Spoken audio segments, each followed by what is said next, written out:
Hey everyone, Dr. Jamie, welcome to my channel. If you're new, go ahead and hit that subscribe button and get health and wellness videos from me regularly. This is our first time in the studio in a while. I am excited. I love the ball. I've been using it for 25 years. And that and a yoga mat and a few hand weights, and that's my workout at home. I'm not a gym girl.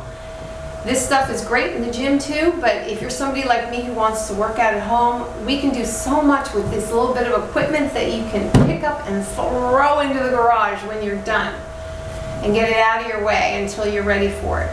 Also, I love having equipment at home to exercise with, because if I only have 20 minutes, I go jump on my equipment and do a 20-minute workout. I can't go to the gym. I can't get ready to go to the gym in 20 minutes.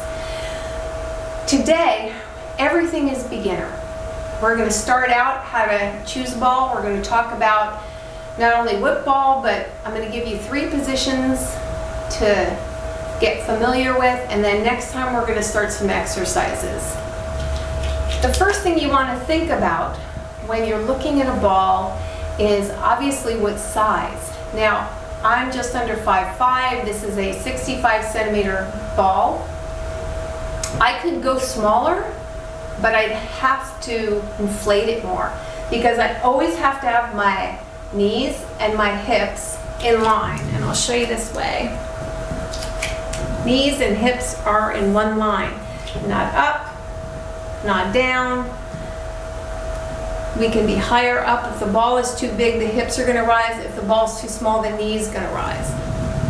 We want everything to be in alignment.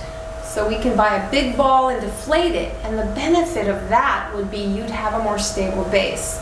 If you're somebody who's nervous about getting on a ball for the first time, you might want to get a big ball and deflate it a little bit so that you'd have more surface area, which makes sense because it's going to make it easier. And then when you want to challenge more, you get a smaller ball.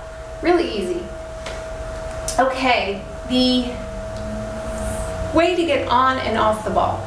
Very important to know. If you're starting out, hold on to something stable if you feel like you need to, if your balance is off, and just practice with that until you feel comfortable letting go. Make sure all your movements are slow. I have shot the ball out from behind me a few times in my life, and it doesn't feel good when your bum hits the floor. And I did it because I was going too fast and I just wasn't paying attention. Don't make that mistake. To get off and on the ball, let's start with getting on the ball. We're going to pretend I have one hand holding on to something that's stable, not moving. Or if you're not going to do that, you can have 2 hands right on the ball. And all you want to do is hold on, push that ball right into your calf, and then slowly just sit down on it. It's really easy. Just make sure it's up close. People tend to I'm getting on the ball this way. It doesn't work. Just make sure it's pushed up against the calf and sit down. Immediately once you sit down, you're going to step out just a hair. And you're going to feel nice and comfortable.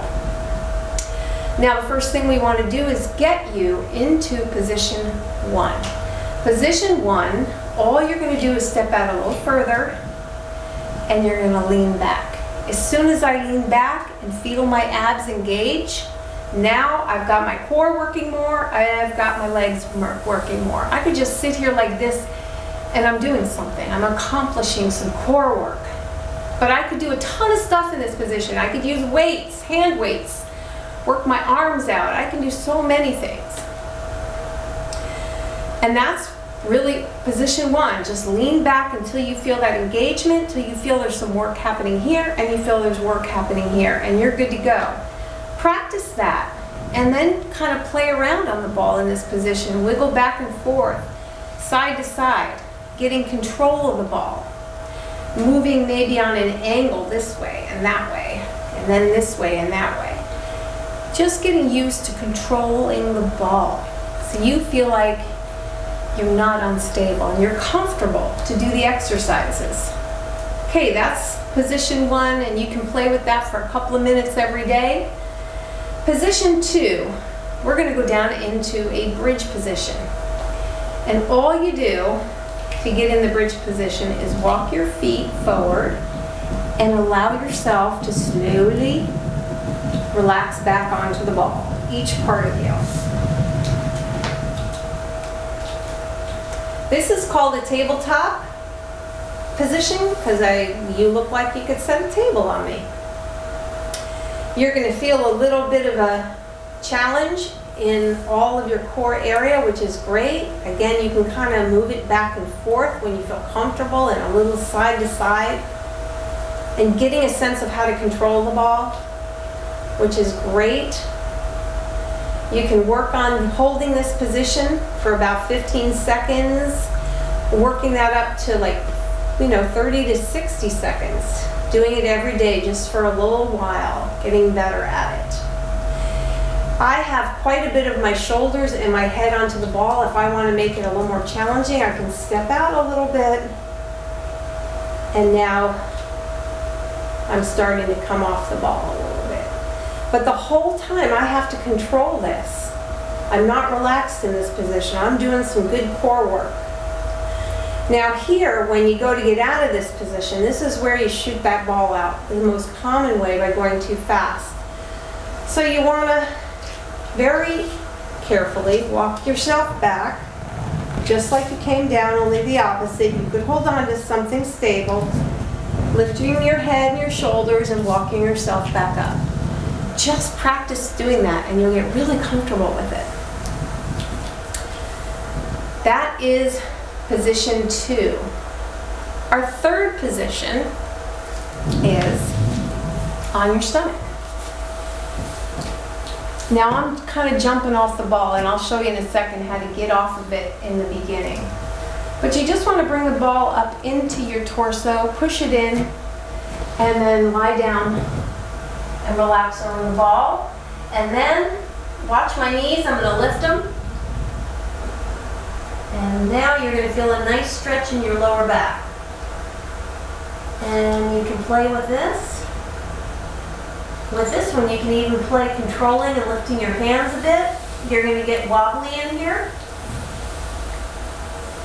And you can actually even practice just lifting the feet up off the floor.